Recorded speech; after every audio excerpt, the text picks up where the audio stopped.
Bonjour, bonjour.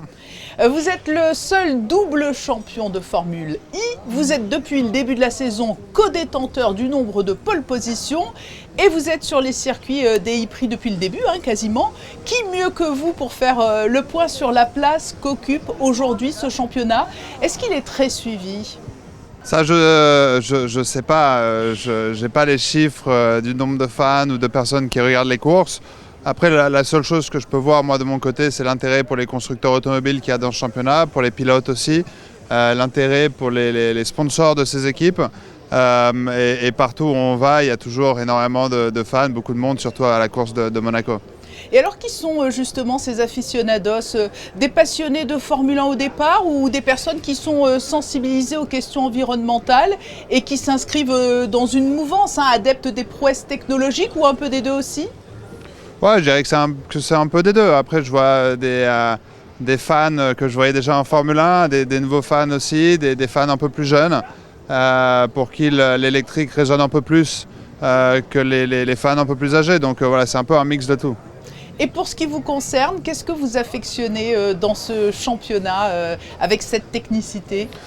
Ouais, la compétition avant tout, le fait de faire partie d'un changement qui est sur la route de l'électrification des véhicules. Donc il y a un message écologique quand même dans ce qu'on fait qui est assez rare dans le sport automobile. Donc c'est la première fois qu'on peut se permettre de porter un message sur l'écologie assez marquant. Donc voilà, c'est un peu ces deux casquettes-là, mais évidemment, ce qui m'intéresse le plus pour moi, c'est la casquette compétition. Le fait que les courses sont vraiment superbes, je pense que les fans ne s'ennuient vraiment jamais sur les courses de Formule 1. Et c'est de voir ces technologies qui avancent d'année après année, des batteries qui sont de plus en plus performantes, des voitures qui sont de plus en plus performantes, qui vont de plus en plus vite. Hier, ils ont présenté la nouvelle Formule 1 qu'on aura l'an prochain. Le 0 à 100 maintenant sera fait en moins de 2 secondes, qui est plus rapide qu'une F1.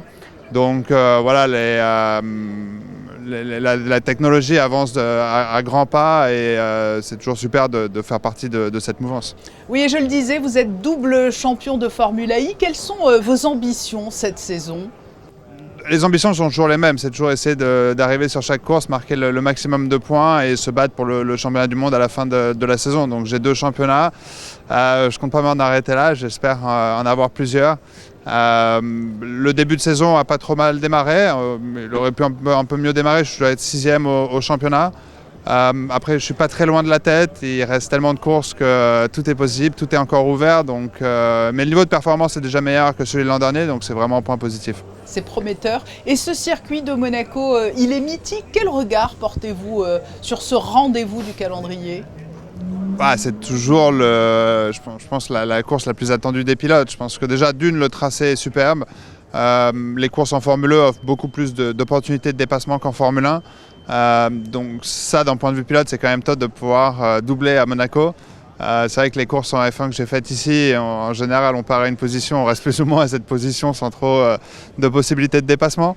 Donc ça, c'est plutôt top. Et après, évidemment, rouler sur un Grand Prix aussi historique que celui de Monaco, j'ai eu la chance de le gagner une fois. C'est sûr que ça fait quelque chose, c'est la course que tout pilote rêverait de gagner et d'avoir dans son CV. On entend votre enthousiasme au-delà du Grand Prix de Monaco sur cette Formule I. Vous pensez qu'à terme, elle pourrait faire disparaître la Formule 1 ou on en est vraiment très loin? Non, je ne pense pas qu'elle fasse disparaître la Formule 1. Je pense que la F1 est probablement sur une autre stratosphère. Après, les deux peuvent très bien coexister. L'idée, c'est de montrer avec la Formule I que c'est possible, quoi. Mais effectivement, la Formule 1, ça reste emblématique. Non, la Formule 1 reste emblématique et ce serait un peu présomptueux de dire que la Formule 1 peut dépasser un jour la F1. Mais en revanche, ce que je sais, c'est que la Formule 1 est en train de rattraper la F1 sur pas mal de points de vue, que ce soit au niveau de la fanbase, que ce soit au niveau de la technique et des voitures de plus en plus puissantes qui vont de plus en plus vite. Donc on en est certes encore un peu loin, mais la roadmap de la FE fait qu'on va avoir des voitures de plus en plus puissantes, de plus en plus rapides, avec de plus en plus de grip. Donc je pense que le but de la FE, c'est pas de remplacer la F1, mais surtout de la rattraper, parce que la F1 est à un tel niveau aujourd'hui que déjà si on s'en rapproche un petit peu, ce serait déjà super pour le championnat. Un dernier mot, Jean-Éric Vergne, en toute humilité, un pronostic pour demain, pour samedi? Je ne sais pas. Je pense que la qualification sera évidemment très importante, mais comme je le disais, étant donné que ça peut doubler ici, on a vu des pilotes partir de la 8e, 9e place pour pouvoir gagner la course. Donc l'an dernier, je suis parti dernier à cause d'une disqualification en qualif. Et je suis remonté 7e, donc tout est possible dans les rues de Monaco. J'adorais avoir un podium et évidemment on rêve de victoire ici et on va tout faire pour réussir. Merci Jean-Éric Vergne. Merci à vous.